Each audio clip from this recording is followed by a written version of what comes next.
Welcome to Sleepover with Yuri Season 3. If you've ever been categorized as a minority, whether for being an immigrant or LGBTQ or a person of color, well, guess what? You are in a majority on my show. As Sleepover with Yuri is a show that celebrates diversity, promotes equality, raises awareness, and spreads love. In Season 2, I talked a lot about mental health and our spiritual body. Most religions and beliefs recognize two bodies, physical and spiritual, also known as soul. We are very well aware of our physical body, but not so much of our spiritual body, and there is still a lot of stigma in talking about one's soul. Spirituality involves the recognition and a feeling of a sense or belief that there is something greater than myself, something more to being human. In Season 3, I will be talking with my guests about their spiritual experiences, as I believe that spiritual awakening may be a solution to our emotional problems and a key to happiness. And my guest tonight is one of my most favorite people in the world, someone who I've had on the show before, someone who inspired me to do Season 2 and Season 3, someone who had a spiritual awakening in a form of kundalini. Please help me welcome my favorite person, Barbara. Thank you, Yuri. Thank you for having me again. Third season. Thank you. Like I mentioned before, when we met and you were at my screening party during Season 1, you inspired me to talk. You were one of the first people I met in life who openly talked about having a clinical depression and mental health, which inspired me to do Season 2. And then in Season 2, you talked about how spirituality helped you with your mental health, and that inspired me to do Season 3. So I couldn't but have you come back again. You're the only guest that I had on each and every season. So you have a very dear place in my heart. I'm very honored. And a very dear place on my show. Thank you very much. I'm really honored. Thank you. Thank you. So I'm very excited to have you back. I already told my friends that I'm doing this episode on Kundalini Awakening. Yes. And everyone's asking me, what's Kundalini? Yes. And I said, well, you have to tune in order to find out. But I want to go back a little bit to where it started, and because you have a fascinating, kind of dark story before spiritual awakening. So I have a really dark, the more clues that I get about how my life, why things have happened to me, I have a better understanding, the perspective that's shaped me to be the person. So all my life, I've always been very aggressive. I'm an Aries, which is the first zodiac of the signs, and so technically I'm a baby soul, right? So what happened to me was I was supposed to be born mentally challenged. My mother had contracted some kind of bird disease. I don't know what it was. It was the 70s here in the Upper West Side, Manhattan, and so for 9 months of gestation, she lived with that fear. So I already had fear put into my body, as my mother was worried that I was going to come out. Was I going to be, okay? And so I lived a pretty decent life, but because of family trauma and different things, I believe that what Kundalini is basically your life force energy, okay? It sits dormant in your spine, and depending on whatever your soul is coming here to achieve in this lifetime, it can sometimes be awakened too quickly, or maybe something traumatic might have happened. And so for me, my life has always been very, very chaotic. And so with all the trauma that happens, you retreat more into yourself, and you don't know what's happening. And so we have this 7 chakras, these energy centers. Well, Barbara, let me interrupt. So you said your life being very great, but how chaotic? Can you give me an example? What did your life look like before spiritual awakening? Before spiritual awakening, say I was that girl. I would be on a Maury Povich show in my when I was 15, 14. Screaming, following the guy, take me, why aren't you pick me, showing up his house randomly, like that kind of a girl. So I was very out of control. I had no boundaries for anything, for anyone. I had abandonment issues. My doctor later told me that I had borderline personality disorder then, not now. And so it really pushed me to make crazy choices in my life. So if I came from a home that was secure and loving and supportive and gave me the needs that I needed to be independent, sovereignly, and not being needed, then I wouldn't have attracted men that were not qualified to give me, just wanted to take from me, narcissistic people, domestic abuse. So I've gone through a lot of weird, crazy things in my life. But what did your lifestyle look like? What kind of job do you have? What kind of lifestyle do you have before the spiritual awakening? Before my spiritual awakening, in the early 90s, I dropped out of high school.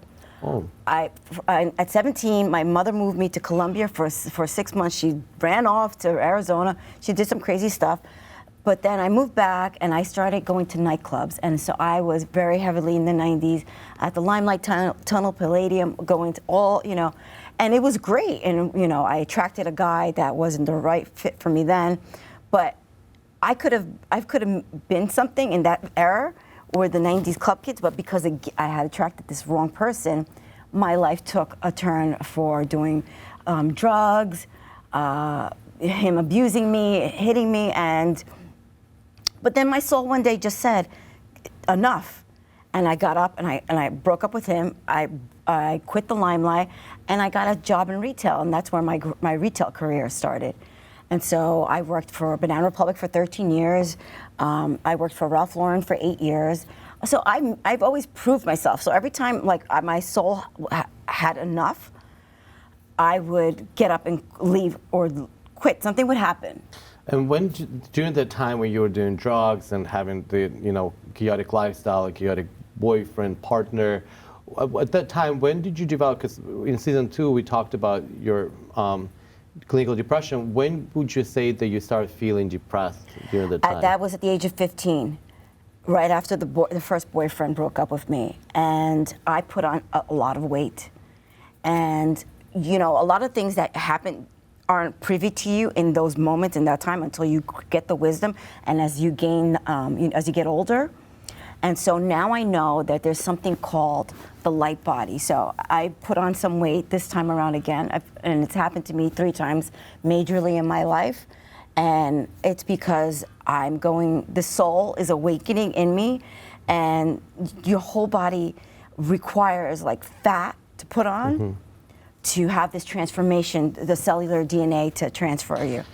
Well, so from what I'm gathering is, so you felt depressed and you started developing clinical depression at the age of 15, and then to fight that depression, you were doing drugs and you got involved in the nightlife and party life, and that was kind of your medication for depression. So when did the kundalini awakening happen exactly, and why did it happen to you? So, because I know a lot of people want to understand at least what is kundalini awakening and how it happens and when can people expect it. And so not everybody might have it. You might have had it already in another lifetime. And so if I say something if I'm going to tell the real side of the story, there's something bigger going on the planet, and it is my belief. This is my belief, in my opinion, and I don't tell this to everybody, but I'm going to say it But now you will. I'm going to say it, that this is my first incarnation as a human being on this planet here. How do you know that? How do I know that? Because, for me, when I get knowledge, I burst out into tears. And so I listened to a lot of podcasts, a lot of information from all perspectives, all religions, because I want to know why this happened to me. And so I was listening to one of my favorite astrologers, Molly McCord, and she spoke about it, and it just resonated, that it just burst. I was driving, and I burst into tears, and I was like, oh my God, that's me. But doesn't matter if it's my first incarnation here, but for all the trauma that I needed to go through, I've had every single possible thing happen to me, and I've had no like reason why. I now know that because my soul needed to experience that, so that I could tell others that if I had a conversation with anybody off the street, I know what it's like now. I've been through that, so now I can show you and tell you what it's like. So say I've been heavy, or say you've been domestic abused, or maybe you've been molested. All these different weird things that have happened to me, I have resonance with other people. And so you have much more compassion. But this is my soul's journey. Not everybody's journey is gonna be like this. So is that what Kundalini Awakening is? So Kundalini Awakening is basically having a rapid transformation, because you're gonna have to, all the virtues that are ethically, morally supposed to be correct for your body, that a human's supposed to go through, but at the beginning, before we're awake, we have free will and we could do whatever and think whatever we want. And that's what the planet is. Basically, it's a free will planet. So everybody's doing whatever they want until they get the calling, until the soul says enough. And you never know what that might awaken. Could my Kundalini have been awoken already, or could it have been all the drugs? We'll never know. So what exactly Kundalini Awakening look like? Like what exactly happened to you that you experienced the Kundalini? Some people will have it. So in your case? In my case, it happened because my soul was tired. I had enough abuse. I had a very difficult time working at my last job, which I don't want to go too much into, but I also found out at that job, because some things were done to me physically, and why didn't I not catch this? As a 43-year-old woman, because I'm 47 now, so this happened a few years ago, why didn't I catch that? I also learned later on that I'm actually autistic. So I already had ADHD, I was aware of that, but then I found out that I'm on the spectrum of being neurodivergent, that my brain works differently. And a lot of people work like this, and I had to study this to understand that there's a neurotypical brain and a neurodivergent brain. So what might not work for somebody, like he has to have it this way, this way, this way. I'm all over the place. I see things and patterns that other people don't see. And then it's just that my brain is different than somebody else's. But I'm still trying to say, because I remember you shared in the past, but I just want you to walk us through this again, especially for those who haven't seen the previous episodes. So what exactly happened to you that was a Kundalini Awakening? Okay, so I had already quit my job. I quit everything. I quit my job. I quit my social media and nightlife. And I was living with my daughter's father, taking care of me in Westchester, because I needed the country. I needed nature. And I was watching a tarot card reader, and I don't know, it just resonated with me, and I went to bed, and I cried out to God. I was just like, I'm just so thankful for my life. And that was like 1 o'clock in the morning. At 4 o'clock in the morning, I woke up, and I felt like I was on ecstasy. So you're like, feel like bliss. So the reason why I think so many people like altered states of consciousness is because that is ecstasy feels like Kundalini. Bliss, that bliss where it's heightened and everything is, you're aware and you're like, and it's buzzing all over your body, that is what Kundalini is. But another way for you to know what Kundalini is when you're having sexual intercourse with somebody. That is also Kundalini. It's your life force energy. It's the same exact thing. And it sits dormant in your spine, and it will awaken on some people randomly, or some people will force it to awaken. There's people who are on a spiritual path and want to experience this. So in your case, it happened randomly. You did not expect it. You didn't know what it was. I did not know. But you said people can force it to happen. People can force How? it. People can do a lot of ayahuasca, a lot of heavy breathing, any type of yoga. Nobody knows this, but yoga is actually dangerous.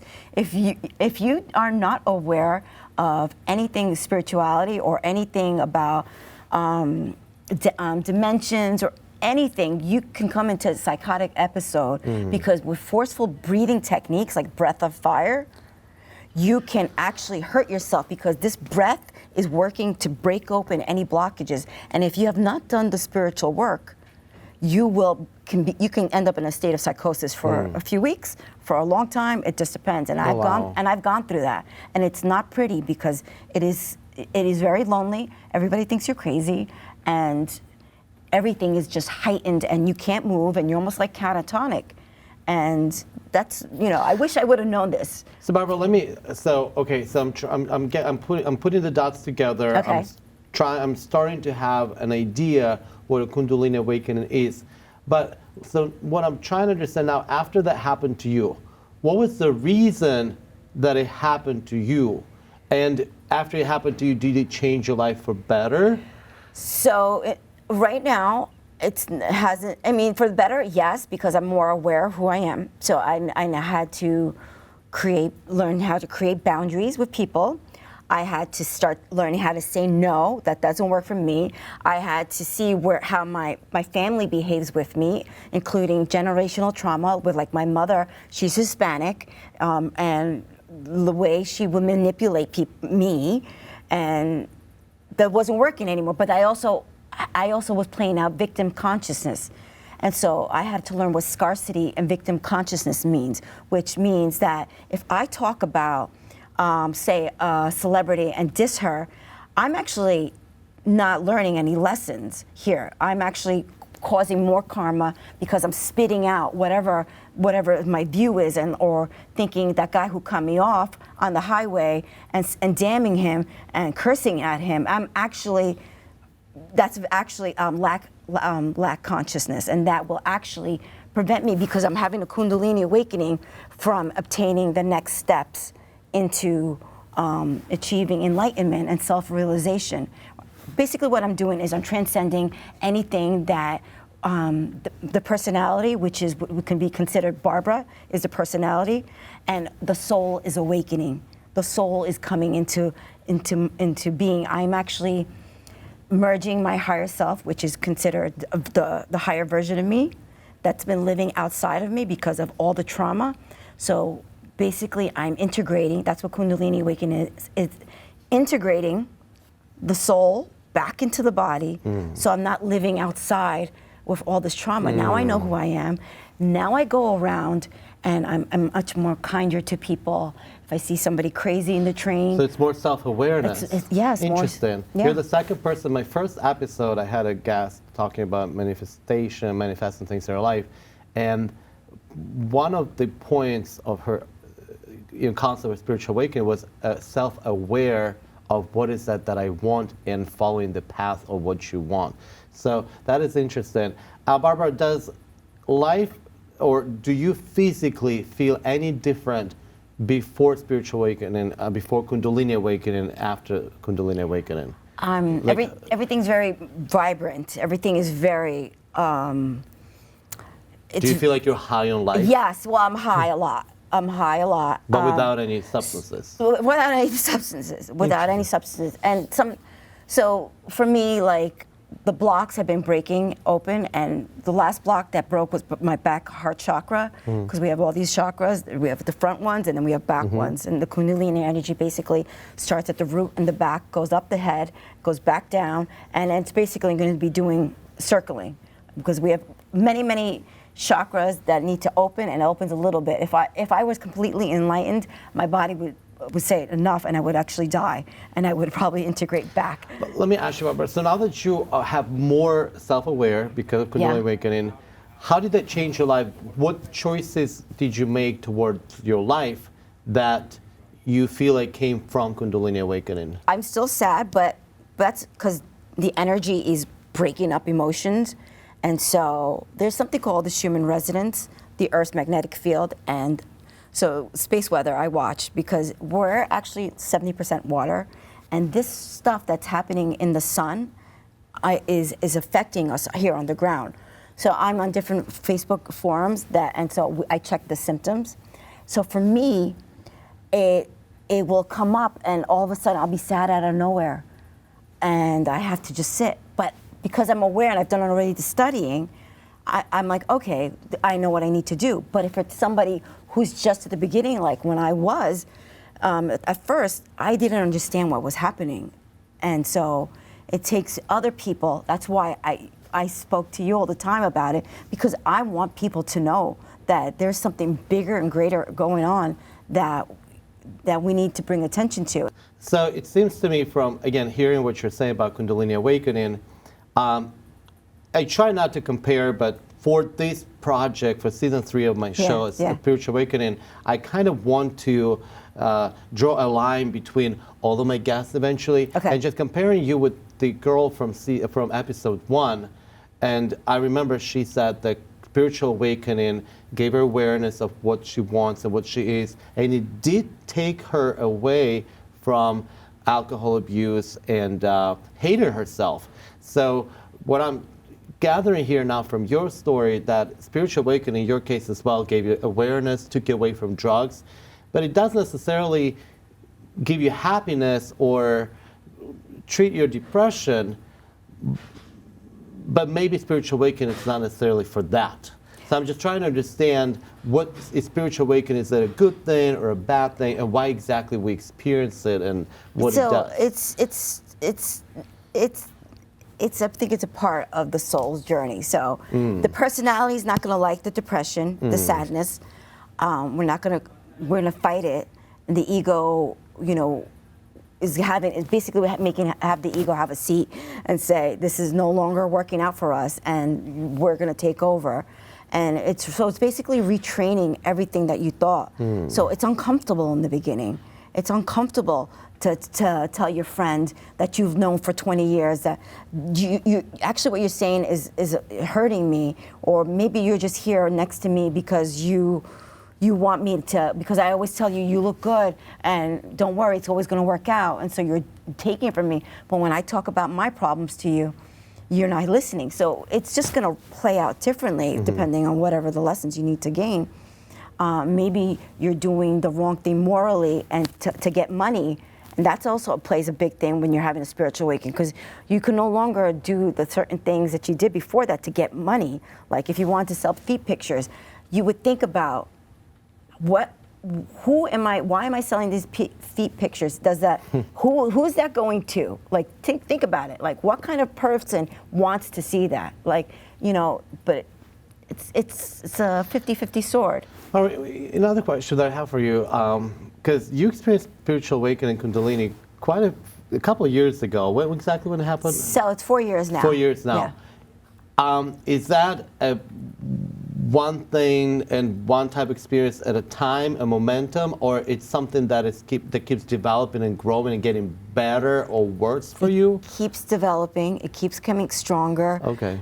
And so when in the beginning the blocks, they're painful. You can be in bed like sick, nauseous for like 2 weeks, not wanting to do anything, and then the block will break, and then you'll be euphoria, and this bliss energy just comes on, and like ecstasy, and you'll be out on the street and it just comes on, and it's like, really, right now, and it makes it hard to focus, and you just kind of like daydreaming.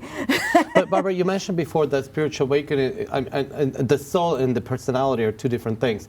In your case, what you're describing, that sometimes it's hard for you and it can be a burden to have a kundalini awakening, would you say that would be a burden for anybody, or just because of your personality type, in your particular case, kundalini awakening, just in your case, sometimes happens to be a burden? No, it's for a lot.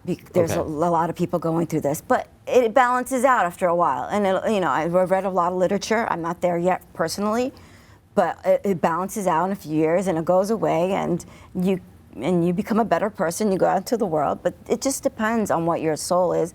And I'm learning that. I'm learning that other people didn't go through my awakening like this. They're just blissed out all the time, and like, this is great. And they meditate for hours, and I'm like, I wish I went through the hard way. In the whole idea of season 3 for my show is to find people who experience spiritual awakening in a different form, and see if there is a line that goes between all of them, and there is something they all have in common, and if it's a good thing or a bad thing. I definitely applaud you for being able to speak up about it so openly, because I was surprised when I started looking for people who had a spiritual awakening. I was surprised that it was easier for me to find people who had mental health issues talk about it, rather than find people who are spiritually awakened and very spiritual who would agree to talk about it in person, in public, as there's still so much taboo and stigma around the subject. Even though I believe most of us know or believe there is something spiritual, there's this power, higher power, but yet people don't talk about it on a daily basis because for a lot of people it may sound or they might think it's a cuckoo talk.